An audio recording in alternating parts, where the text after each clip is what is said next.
Querido, eu gostaria de te convidar a abrir o texto bíblico de Lucas 18, de 35 a 43. Lucas 18, de 35 a 43. E aconteceu que, chegando ele perto de Jericó, estava um cego assentado junto do caminho, mendigando. E ouvindo passar a multidão, perguntou o que era aquilo. E disseram-lhe que Jesus Nazareno passava. Então clamou, dizendo: Jesus, filho de Davi, tem misericórdia de mim. E os que iam passando repreendiam-no para que se calasse. Mas ele clamava ainda mais: Filho de Davi, tem misericórdia de mim. Então Jesus, parando, mandou que lhe o trouxessem. E chegando ele, perguntou-lhe, dizendo: Que queres que te faça? E ele disse: Senhor, que eu veja. E Jesus lhe disse: Vê, a tua fé te salvou. E logo viu e seguia-o, glorificando a Deus. E todo o povo, vendo isto, dava louvores a Deus. Nesta noite eu gostaria de falar sobre o tema reativando a vida. Diga para o seu vizinho: hoje Deus vai reativar a sua vida.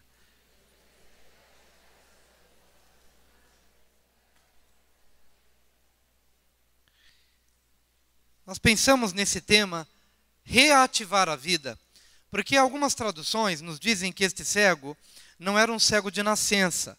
Quando ele chega a pedir ao Senhor para ver, o pedido dele é: Senhor, que eu torne a ver. Então, era uma pessoa que já tinha visto de um tempo da sua vida, teve algum problema, perdeu a visão, e agora ele busca uma reativação da sua visão. E da mesma forma, queridos, usando os princípios que nós temos aqui, nós precisamos ver, nós queremos ver a nossa vida reativada. Porque é possível que alguns de nós tenhamos, de alguma forma, parado, estagnado. É possível que alguns de nós tenham passado por experiências que tenham sido fora daquilo que você programou e projetou. E Deus hoje te toma pela mão para que haja uma reativação da tua vida, dos teus sonhos, dos teus ideais e dos teus propósitos. E há 4 atitudes que você deve ter para que a sua vida seja reativada. A primeira atitude que você deve ter, e que foi semelhante à do cego, é a atitude de reconhecer que você não está vivendo o melhor de Deus para a sua vida. Diga: reconhecer que não estou vivendo o melhor de Deus para a minha vida. Mais uma vez, reconhecer que não estou vivendo o melhor de Deus para a minha vida. Se você acredita que a sua vida está boa, mas ela pode melhorar e muito. Pode melhorar. Alguns dizem, se alguma coisa está ruim, ainda pode piorar. De fato. Mas para quem conhece ao Senhor e está com Ele, e se você percebe que todas as coisas aparentemente caminham bem, mas é possível que os teus olhos ainda não se abriram em relação àquilo que Ele ainda deseja fazer. E é nessa hora que você reconhece que ainda não tem vivido, não tem caminhado e não tem estado no melhor de Deus para a sua vida. Isso vai te levar a tomar decisões, a fazer escolhas. E aquele homem entendeu que ele não estava vivendo o melhor de Deus na sua vida. Em quais áreas? Primeiro, na área física. Ele era cego. E na sua condição de cegueira, ele entendeu que ele precisava buscar algo que viesse para confrontar aquela realidade física. E, meu amado, por mais simples que isso seja, eu gostaria que hoje você se apropriasse de uma verdade bíblica para o seu corpo. Muitas vezes nós pegamos aquilo que é físico e a gente traz alguma comparação para o emocional ou para o espiritual. Talvez porque a gente não acredita de fato de que Deus pode remover um nódulo, de que Deus pode converter um câncer, que Deus pode transformar uma realidade de enfermidade, de que Deus não possa fazer algo físico e algo concreto. A nossa fé, às vezes, ela é direcionada para algumas coisas, para algumas áreas e não para outras. Especialmente nas questões que são físicas, palpáveis, a gente às vezes tem dificuldades de crer num Deus que de fato pode reverter o mal físico. Esses 10 dias de oração, quem estava aqui ouviu um testemunho que eu dei no meu início de experiência, de avivamento, de acreditar que Deus cura. Alguns estavam aqui e ouviram, e eu estava ouvindo pelas primeiras vezes que o Senhor realmente cura fisicamente as pessoas. E uma senhora me procurou dizendo: pastor, eu tenho sofrido muito com pedras nos rins. E eu não tenho conseguido resolver esse problema. Tenho feito alguns tratamentos e eu não tenho conseguido resolver. E o senhor pode orar por mim? E naquela hora eu tremi na base, porque a gente fica pensando, se eu oro e não acontece nada, e se eu oro a pessoa continua do mesmo jeito. E aquela mulher, eu fui fazer uma visita para ela, ela estava sofrendo, eu guardo bem o nome dela por causa dessa experiência. E então, minha irmã, eu vou orar pela senhora agora. E então ela estava ali sentadinha, e eu sentado na frente dela, impus as mãos sobre a cabeça dela, e eu repreendi aquelas pedras, orei pela saúde física dela naquele momento, fiz uma oração simples e fiquei olhando a reação dela. Abri os olhos e fiquei olhando a reação. Ela não me falou nada, a não ser o seguinte: pastor, só me dá licença um pouquinho? Eu fiquei meio assim constrangido. Para onde ela vai? Será que eu fiz alguma coisa errada? Será que eu orei errado? Será que eu a constrangi? Mas ela foi ao banheiro. E quando ela foi ao banheiro, em alguns minutos ela voltou dizendo: pastor, sabe o que aconteceu?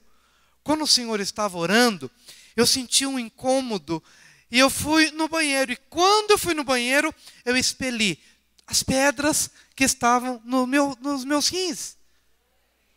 E ela voltou com tanta alegria e eu fui impactado com aquilo. E a partir daquele dia, eu acreditei que o Evangelho funciona. Diga para o seu vizinho: o Evangelho funciona. Eu não estou falando aqui de uma máquina, não estou falando aqui de uma tecnologia, não estou falando aqui de um sistema de computador. Eu estou dizendo que a palavra de Deus é viva e eficaz. Ela é mais penetrante do que espada alguma de 2 gumes. E essa palavra é capaz de penetrar até a divisão da alma e do espírito, de juntas e medulas. O que a palavra de Deus quer dizer é que ela é tão viva e ela é tão eficaz que ela pode penetrar na divisão da alma e do espírito. Ou seja, ela trabalha no âmbito da alma, no âmbito dos sentimentos, dos pensamentos, das emoções. Ela é tão eficaz a ponto de tocar em todas as esferas da alma. Mas ela também divide alma e espírito. Ela fala o teu espírito, ela fala o teu coração, ela traz avivamento, ela traz esperança, ela traz visão espiritual. Mas ela também atua na divisão de juntas e medulas. Não há área da nossa vida, do nosso ser, que a palavra de Deus não possa tocar, que a palavra de Deus não possa influenciar, que ela não possa transformar. Olha o que a palavra de Deus nos diz em Provérbios 4, de 20 a 22. Filho meu, atenta para as minhas palavras, às minhas razões, e inclina o teu ouvido. Não as deixes apartar-se dos teus olhos. Guarda-as no íntimo do teu coração, porque são vida para os que as acham e saúde para todo o seu corpo. A palavra de Deus é saúde para o meu corpo. Então eu posso ir para o meu lugar de oração, no meu quarto fechado, com a Bíblia na mão, e vou lá folheando os Salmos, e começo a ver os Salmos, e de repente eu encontro lá nos Salmos, ou em outro texto da Bíblia, uma experiência de cura, lá de Josafá, ou lá de um homem de Deus, lá de Davi, mas a palavra é viva. Se Davi já foi, eu estou presente. A palavra está presente comigo. É a mesma palavra dos dias de Davi, é a mesma palavra dos dias de hoje. Então eu tomo aquela palavra para mim, porque Davi já passou. Tudo aquilo que ele tinha de experimentar de vida com Deus já foi para a época dele. Agora é a minha vez, agora é a tua vez. Então eu tomo a palavra e digo: ela é para mim. E se eu encontro a palavra, ela é vida. Na verdadeira acepção da palavra, é o zoe de Deus, é a vida de Deus, a vida abundante de Deus para a minha alma, para o meu físico, para o meu espírito. Mas ela é também saúde para todo o meu corpo. Mas em quem que isso vai acontecer? Em quem crer. Quem achar que Deus é especialista somente na esfera da alma, você vai desfrutar somente dos benefícios na esfera da alma. Quem acha que Deus somente fala ao espírito, vai desfrutar das bênçãos no espírito. Mas quem acredita que o seu Deus é Deus das suas finanças, é Deus no seu corpo, é Deus nos seus relacionamentos, é Deus na sua família, Até por isso que quando ele se revelou a Moisés e ao povo lá, na época do livramento, ele apenas disse, diga ao povo que eu sou. Ele não falou o que ele era. Por quê? Porque eu sou tudo o que você precisa que eu seja. E no decorrer da Bíblia ele foi se revelando. Yahvé Rafa, o que cura, Yahvé Jirê, o que provê, Yahvé Tzidkenu, aquele que é a nossa justiça, Yahvé Nissi, a nossa bandeira, Yahvé Ruí, nosso pastor, Yahvé Chama, Deus presente. Por isso que ele disse, eu sou o quê? Sou o que sou, porque ele é de acordo com a revelação que nós temos na nossa caminhada, amados. Dê um glória a Deus, bem animadinho, dê uma... Alegre-se comigo nessa noite, alegre-se comigo, regozije-se no seu coração hoje, porque você vai descobrir a dimensão deste Deus tão rico, tão imensurável, ó profundidade das riquezas, tanto da sabedoria como do conhecimento de Deus, quão inescrutáveis são os seus juízos, quão profunda é a sua sabedoria, porque ele vai se revelando no decorrer do caminho. Mas isso é para quem crê. E você tem entrado numa dimensão de fé, onde os seus olhos se abrem nesses dias de uma forma muito especial. Em nome de Jesus. Afinal de contas, a gente não tem orado à toa. Afinal de contas, o povo não tem clamado com jejum e oração, clamando por avivamento na igreja, clamando pelas famílias, clamando pelas células. Esse trabalho não é em vão.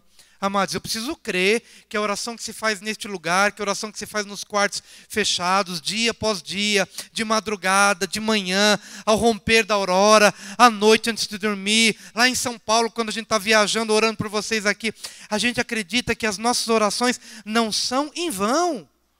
É fé, e você precisa ter essa postura de fé e acreditar em nome de Jesus que coisas tremendas vão acontecer em todas as áreas da sua vida. Mas começa quando você tem a consciência e quando você reconhece que ainda não está vivendo o melhor de Deus para a sua vida. Primeiro na área física, o Senhor cura, diga, o Senhor me cura, do alto da minha cabeça até a planta dos meus pés.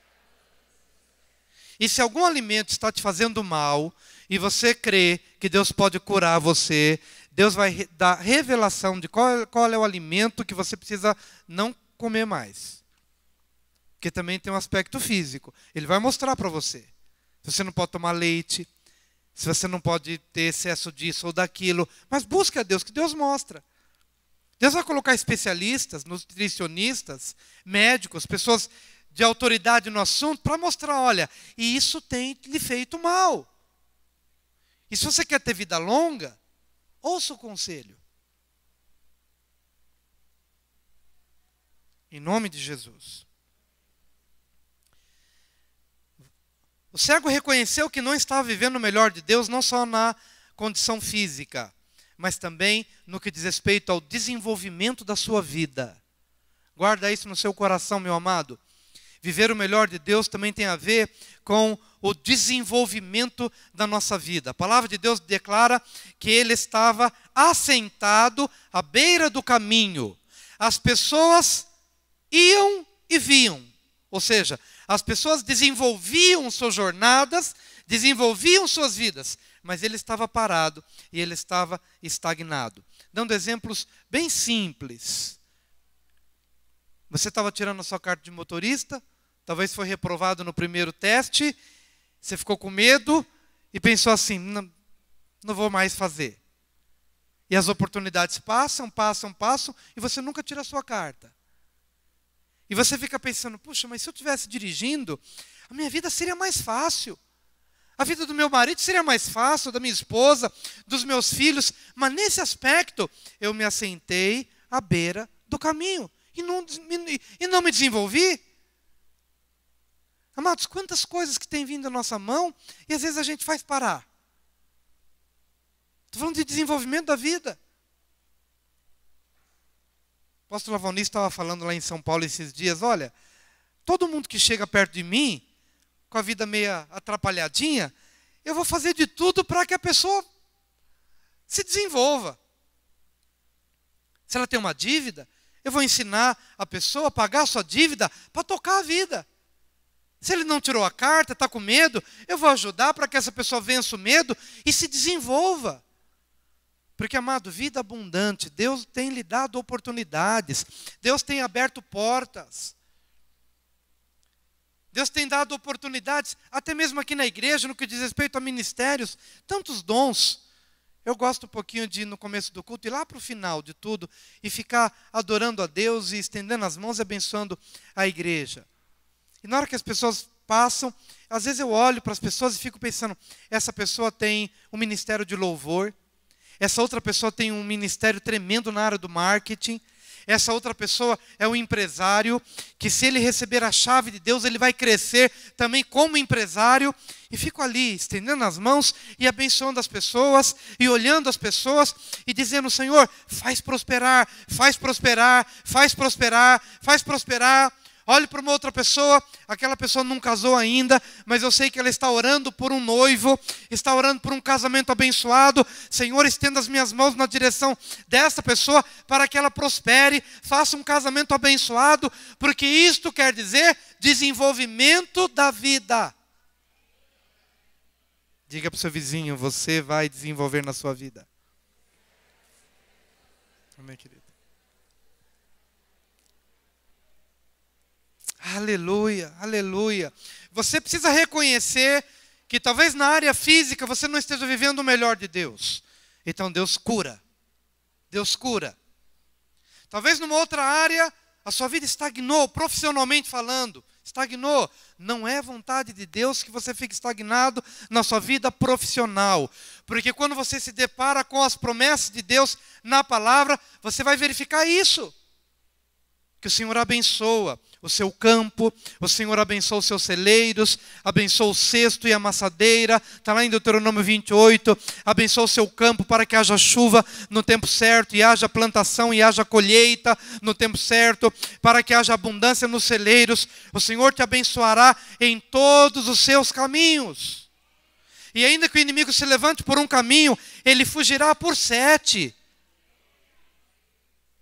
Amém. Mas você precisa crer. Se você acha que isso não é para você, então isso não é para você. E isso não tem nada a ver com Deus, tem a ver com você. É como um pai que diz, filho, está aqui, a mesa está posta. Tem macarrão, tem feijão, tem arroz, tem franguinho, tem bife, se você não gosta de uma coisa tem outra, está aqui. Mas quem vai comer é você. O prato quem dá é a mamãe. É o papai, que trabalha para suprir a mesa. Mas se você vai comer ou não, é uma questão tua. Só que no reino espiritual, o garfo, a colher, a ação de pegar, é por meio da fé. Não há um outro meio de você se apropriar daquilo que Deus tem dito na sua palavra, se não for pela fé.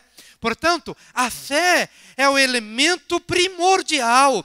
A fé precisa ser alimentada. E toda vez que você sente que a sua fé está enfraquecida, que você está esmorecido, desanimado, abatido, chateado, entristecido, meu amado, alimente, injete fé no seu coração, porque você precisa de fé. A fé é o elemento que você precisa para se levantar, para se reerguer e para alcançar aquilo que Deus tem para você. Sem fé, Hebreus 11, versículo 6, sem fé é impossível agradar a Deus. Então, ou você tem fé, ou você tem fé. Você não tem opção. Sem fé é impossível agradar a Deus. As pessoas que estão orando por um casamento e já receberam a promessa de Deus, você vai casar. No seu lugar de oração, veja-se casada, veja-se casado, veja os seus filhos. Sejam eles biológicos ou sejam eles por adoção, não importa. Mas veja os seus filhos, veja a sua família. Mas você precisa ver. Porque todas essas coisas aconteceram na vida deste cego, porque embora ele fosse cego fisicamente falando, não o era no coração. Porque tudo isso ele viu. Tudo isso ele viu. Na sua cegueira física, ele contemplou com os olhos da fé tudo o que Jesus faria por ele, ele viu no coração dele. Por isso que quando ele ouviu que, quem é que está passando por aí? Quem é que está passando? Ah, é Jesus o Nazareno. Pode ser Nazareno para vocês, para mim, ele é o filho de Davi. Porque ele viu. Ele contemplou a história. Ele sabia que viria o filho de Davi. Ele sabia que viria o filho de Davi, que aniquilaria os males da humanidade pela fé. Então ele não perdeu a oportunidade, ele contemplou no seu coração. Você precisa contemplar. E mesmo que você não consiga contemplar agora, fica diante de Deus até que você consiga ver. Fica 15 minutos, fica meia hora, fica 45, fica uma hora. Se não viu, continua. No dia seguinte, vai para o mesmo lugar. Senhor, eu quero ver. Senhor, eu quero uma promessa para minha família. Eu quero encontrar na Tua palavra. E tão certo como vive o Senhor, todo aquele que busca, acha. Não se preocupe como Deus virá a você. Se Ele virá por meio de uma pregação, de um pastor, de um líder de célula. Se Ele vai fazer com que você abra a Bíblia num determinado lugar e encontre ali. Não se preocupe se Ele o visitará numa noite em sonhos. Se Ele interpretará um salmo nos sonhos. Comigo, Ele já fez isso muitas vezes. Eu não sou melhor do que você. E digo o meu exemplo para que você tenha inteira certeza de fé que todo aquele que verdadeiramente busca a Deus o encontrará. Deus revelará a palavra dEle, os caminhos dEle ao teu coração. Ele vai falar com você. Ele vai ministrar o teu coração. Mas você precisa crer. Quem não crê, não busca. Por que eu vou buscar uma coisa que eu já sei que não vou ter? Mas quando eu sei que eu vou ter, quando eu sei que Deus vai falar comigo, então eu busco. Eu busco. Jeremias 33, 3. Clama a mim e responder-te-ei e anunciar-te-ei coisas grandes e ocultas que não sabes. Clama a mim e responder-te-ei e anunciar-te-ei coisas grandes e ocultas que não sabes. Jeremias 33, 3. Clama a mim e responder-te-ei e anunciar-te-ei coisas grandes e ocultas que não sabes. Então, se você crê que Ele vai falar com você, não importa quanto tempo você tenha de estar diante dEle, vá na convicção de que Ele vai falar, Ele vai mostrar, Ele vai revelar, Ele vai usar alguém. E se não usar alguém, Ele vai falar o teu espírito. E você vai entender, e você vai discernir. E a sua vida nunca mais será a mesma. Em nome de Jesus. Diga para o seu vizinho, fica animadinho. Diga isso para ele. Fica animadinho, porque Deus vai falar com você. Ele vai falar acerca do desenvolvimento da sua vida. Em nome de Jesus. Ele vai falar, Ele vai te tirar da beira do caminho para te colocar em pleno desenvolvimento nos seus caminhos. Saiba que isso é uma verdade. E ele sabia que não estava no melhor de Deus para a sua vida, porque ele estava pedindo esmolas. Guarda o que eu vou te dizer agora, querido. Por favor, não se distraia, não olha para o outro lado. Deus está querendo falar com você nessa hora. Aquele homem estava pedindo esmolas de dinheiro. Há muitas pessoas que estão pedindo esmolas de atenção.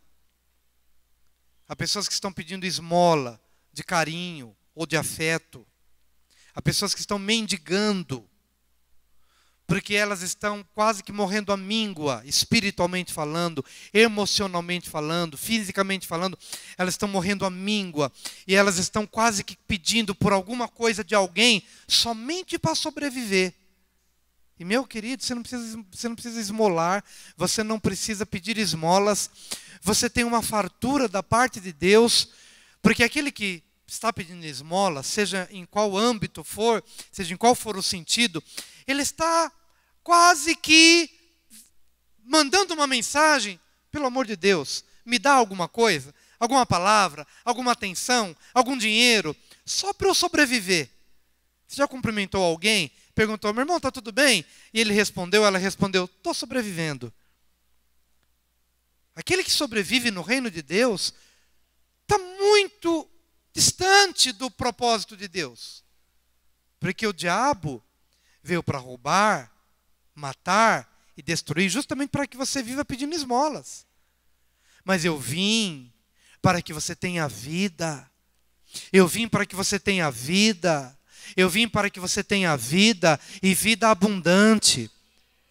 E entenda que essa dimensão de vida abundante, ela é suficiente para você e para as pessoas com quem você convive.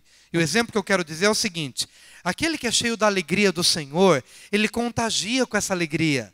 Porque ele entra num ambiente depressivo, um ambiente triste, um ambiente carregado, mas ele entra com a sua fé. E a gente sabe que não é simplesmente fruto de uma personalidade cativante.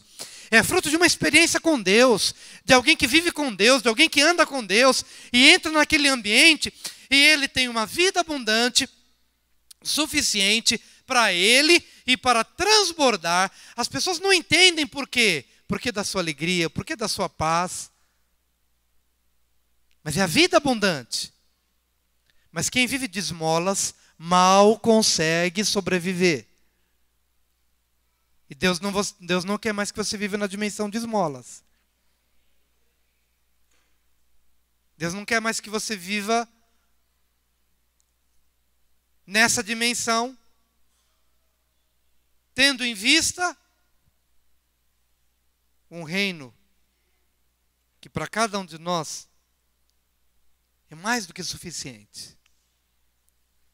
Por quê? Porque a palavra de Deus diz que, ora, aquele que é poderoso para fazer infinitamente mais, muito acima do que pedimos ou pensamos, a Ele a honra, a glória, o louvor pelos séculos dos séculos. Mas quem chega a ter esse entendimento é alguém que já se acostumou com a abundância de Deus, com a identidade de Deus. E que ainda que não conheça Deus na sua totalidade, porque estamos caminhando para isso, mas naquilo em que Deus já se revelou, eu tenho sido suprido com a presença dEle, com a paz dEle, com a alegria dEle, com a vida dEle. Amém, querido? Amado irmão, amada irmã, aconteceu alguma coisa na sua família, na sua casa? Esposa foi embora, marido foi embora, desemprego chegou, cuidado. Não faça como esse cego viveu tantos anos pedindo esmola, pedindo esmola, pedindo esmola. Entrega o que não está no teu controle, entrega para o Senhor. Mas não viva, não permita mais que a sua vida gire em torno desta situação. Não viva mais pedindo esmolas. Não vivam mais pedindo esmolas. Em nome de Jesus. Ele reconheceu, queridos, que a sua vida, que ele não estava vivendo o melhor de Deus, na condição física, no que diz respeito ao desenvolvimento da vida, no que diz respeito à mera sobrevivência. Ele entendeu que deveria ter uma vida produtiva, que se autossustenta e que abençoa os outros. Vive uma vida abundante para ele, mas essa vida é suficiente também para transbordar para a direita e para a esquerda, em paz, em alegria, em shalom. Porque esse é o plano de Deus para cada um de nós, em nome de Jesus. Amém? Essa foi a primeira atitude. Eu vou falar as outras atitudes, mas rapidamente. A segunda atitude é: você precisa lutar para ter um encontro com Jesus. Diga, eu preciso lutar para ter um encontro com Jesus. Diga para o seu vizinho, você precisa lutar para ter um encontro com Jesus. Acho que uma das coisas que você tem mais ouvido nesses dias é justamente sobre essa luta no reino espiritual. Por que eu preciso lutar para ter um encontro com Jesus? Jesus não está disponível, não está perto de nós? Claro que sim. Mas nossa luta não é contra a carne e contra a sangue. Há uma série de fatores, como na apresentação do Daniel compartilhamos aqui. Nós temos uma identidade em Deus, mas nós estamos cercados de uma Babel que nos confunde e que procura levantar barreiras que tentam nos impedir de ter uma experiência mais profunda com Deus. E principalmente nós que estamos vivendo nesse tempo da nossa vida, um tempo tão agitado. Quem tem percebido que os dias têm sido agitados, não dá tempo para nada, é trabalho, é cansaço físico, é uma demanda aqui, é uma necessidade ali, eu tenho que correr para cá, e tenho que atender aquilo ali, e quando tudo parece estar bem, de repente pipoca alguma coisa nova, e lá vamos nós, e lá vamos nós, e lá vamos nós. E é muito mais fácil a gente lidar com as coisas visíveis do que com as invisíveis. Muito mais fácil eu chegar para conversar com o Carlos, que está aqui à frente de mim, do que pensar em conversar com Deus invisível. Talvez seja mais atrativo conversar com Ele, vamos falar sobre futebol, vamos falar sobre coisas do dia a dia, e de repente falar de coisas espirituais que, às vezes, parece algo distante de nós. Aquele homem tinha suas lutas, mas ele se desvencilhou de todas as lutas, de uma multidão que estava dizendo, fica calado, para de chamar, para de clamar, não vá, fica quieto. Temos uma demanda enorme dizendo, não ora. Temos uma demanda enorme dizendo, não lê a Bíblia. Temos uma demanda enorme dizendo, não ora com a sua família. Porque é muito mais fácil fazer as outras coisas. Então, nesse aspecto é que está a luta. Mas se você tiver uma sementinha que você possa levar para casa e entender um princípio bíblico que diz o seguinte: o reino de Deus é tomado por esforço. Você pode dizer isso para o seu vizinho? O reino de Deus é tomado por esforço?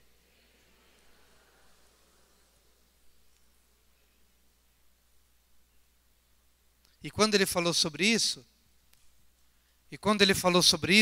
em que contexto que ele falou?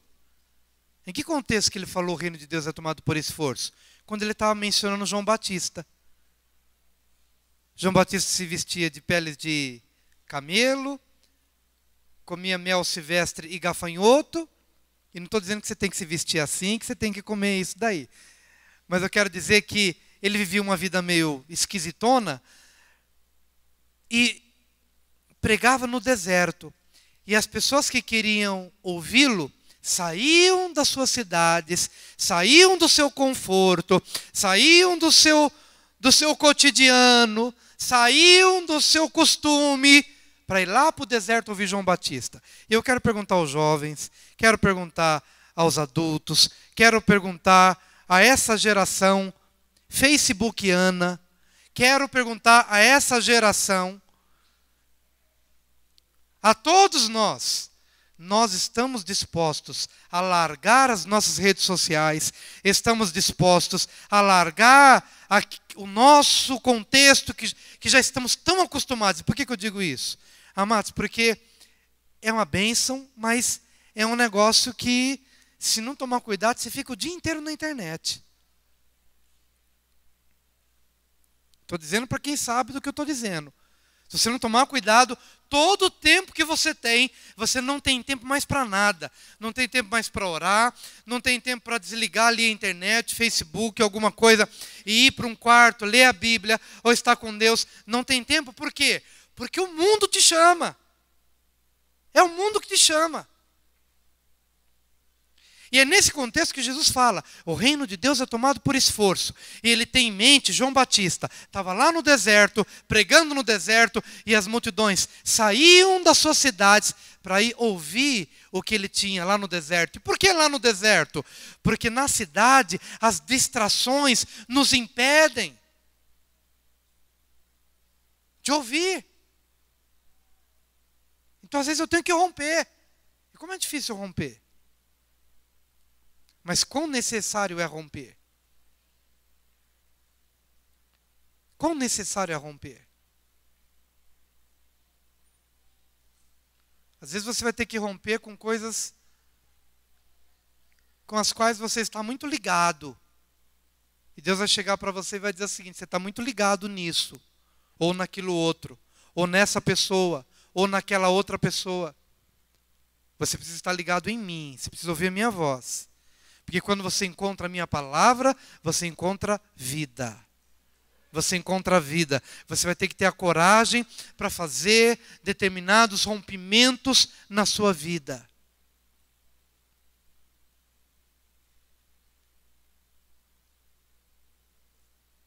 E agora digo aos casados, até na sua vida sexual, às vezes você vai precisar separar um tempo e delimitar um tempo. Nesse período, não terei intimidade sexual. Por quê? Porque esse período vai ser um período em que eu vou me devotar a Deus. É algo totalmente ilícito. Mas naquele período, e é bíblico, a palavra de Deus fala, não vos negueis uns aos outros, ele está falando da vida sexual, não vos negueis uns aos outros, na vida de intimidade sexual, a não ser por mútuo consentimento para vos dedicardes à oração. E depois retomem, para que Satanás não vos tente na vossa incontinência. Mas naquele período, você vai dizer, eu vou me desligar disso para que eu possa me devotar a Deus em oração. Eu vou me desligar da comida por um tempo para me devotar a Deus em oração. Por quê? Porque determinadas castas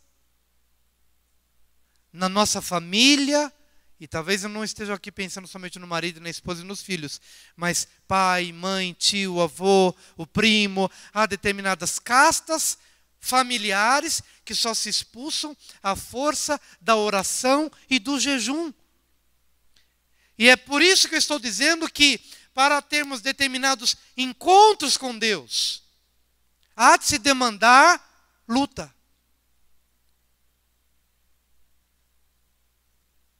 Esforço. Mas Deus vai te honrar.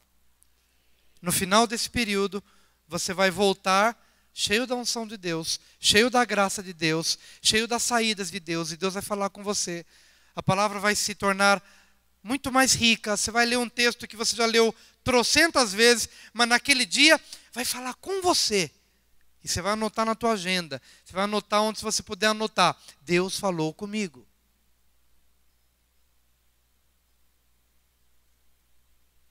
Pode ser que Deus lhe peça um jejum de namoro.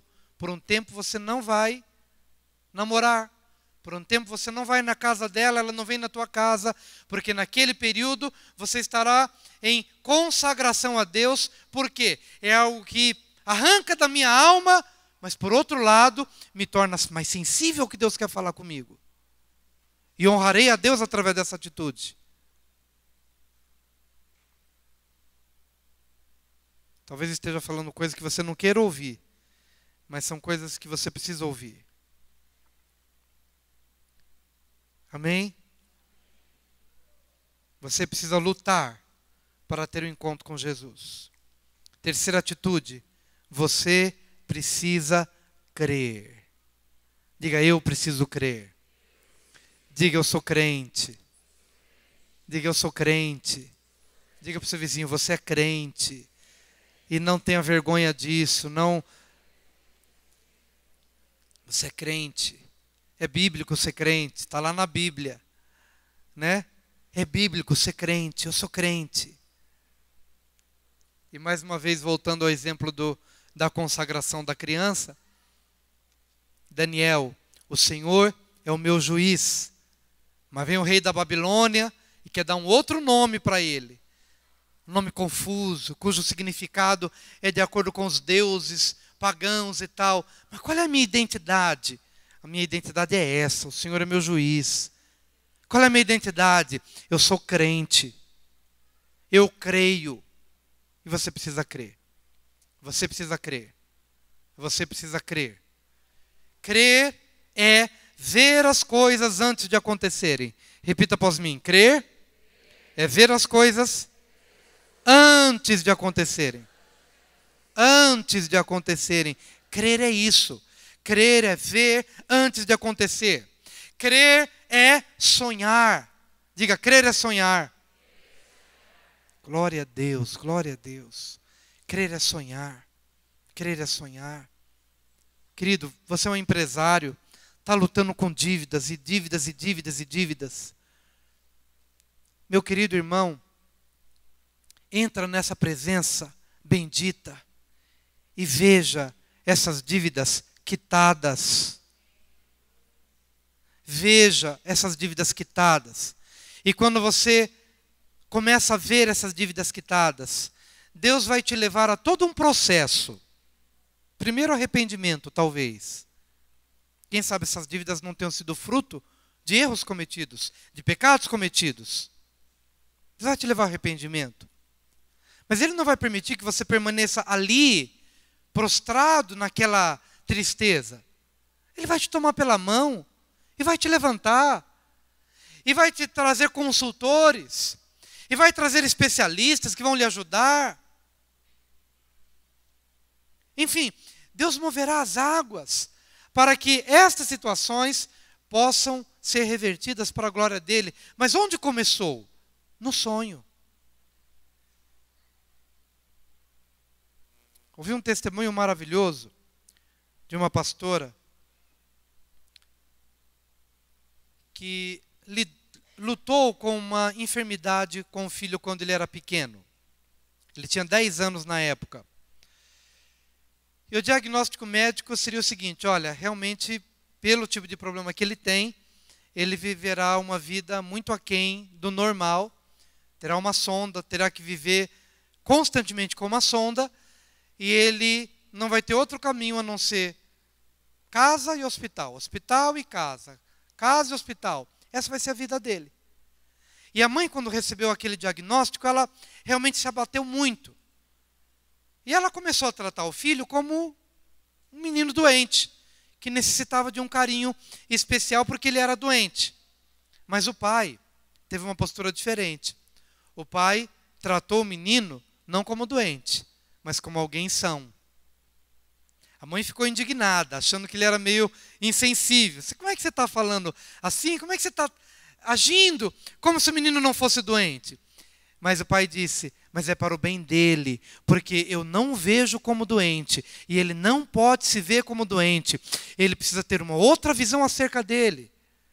E amados, essa postura a mãe compreendeu, e ela começou a assimilar, claro que tendo todo o cuidado de um menino realmente que inspirava um cuidado especial, não deixando de cuidar, dar os remédios e de fazer tudo o que era necessário, mas no coração dela, ela se fortaleceu, e o pai se fortaleceu, e o menino se fortaleceu. E hoje, 10 anos se passaram, totalmente curado, totalmente abençoado, totalmente suprido na sua área física, na sua área emocional, na sua área espiritual. Porque primeiro nós vemos, primeiro nós sonhamos. Jesus entrou na casa de Pedro e encontrou a sua sogra, a sogra de Pedro, enferma. O que Jesus fez? Orou por ela, esperou que ela melhorasse da febre, para depois tomá-la pela mão? Não. O que ele fez? Tomando-a pela mão, erguendo-a, a febre a deixou. O que aconteceu primeiro? Primeiro ela foi curada para depois se levantar, ou ela se levantou para ser curada? Ela se levantou para ser curada. Foi isso que aconteceu.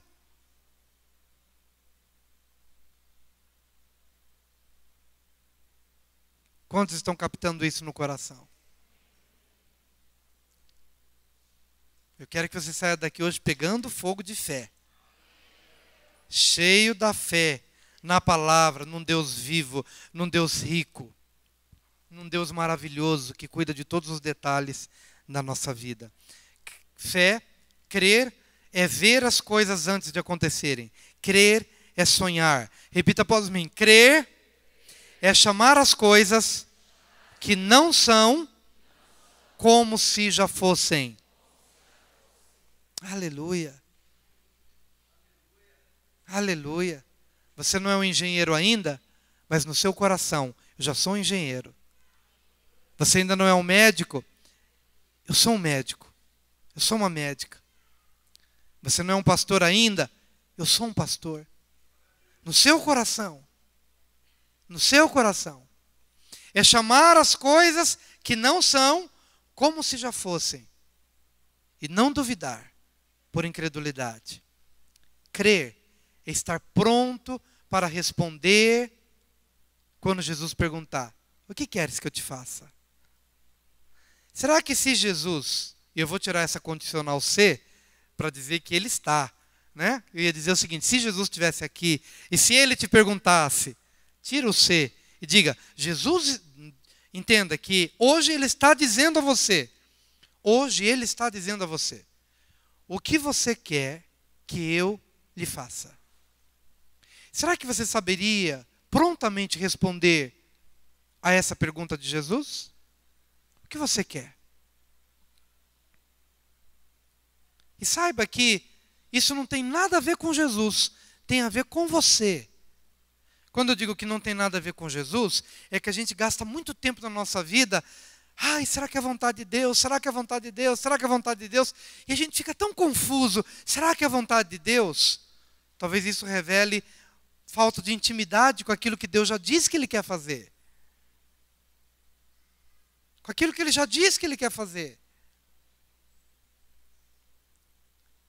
Será que você estaria pronto para dizer, Jesus te perguntando agora, o que você quer que eu lhe faça?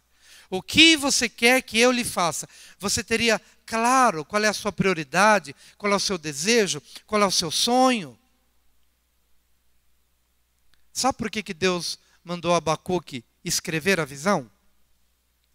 Escreve a visão. Ó Abacuque, escreve a visão, para que até quem passa correndo possa ver. Sabe por que Ele mandou escrever? Porque nós temos uma tendência de esquecer o que Deus fala com a gente. Na hora do fervor, do culto, aquilo que está tão vivo. Na hora do jejum, aquilo está tão vivo. Mas no dia a dia, na hora que a gente leva uma bronca do chefe, na hora que a gente perde o emprego, na hora que a dificuldade financeira bate a nossa porta, que as pressões da vida batem a nossa porta, a gente tem uma tendência de esquecer o que Deus falou. E é por isso que você precisa anotar. Escreve a visão. Escreve o que Deus falou. Um dia, Deus me acordou de madrugada e Ele me falou algo tão sério. E Ele disse: escreve isso que eu estou te dizendo.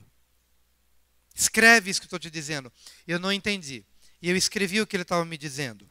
E Ele disse que eu deveria ter uma aliança muito forte com uma pessoa. E que eu tinha que escrever aquilo. Naquele dia, houve uma situação tão difícil, que se eu não tivesse escrito aquilo, eu teria rompido com aquela pessoa. E o rompimento com aquela pessoa desencadearia um enorme prejuízo sobre a minha vida, minha família, meu ministério. Mas foi algo muito forte, e eu precisei escrever. E quando eu passei por aquele desafio, depois eu voltei à minha agenda e entendi: obrigado, Senhor. Porque o Senhor me mandou escrever isso. Se eu não tivesse escrito, eu teria rompido com quem não deveria romper. Escreve. Escreve. Escreve a visão. Quando Deus marcar teu coração, escreve. E fica ali. E todos os dias, monta a guarda em cima daquilo que Deus lhe falou. Até que aquilo faça parte da sua vida.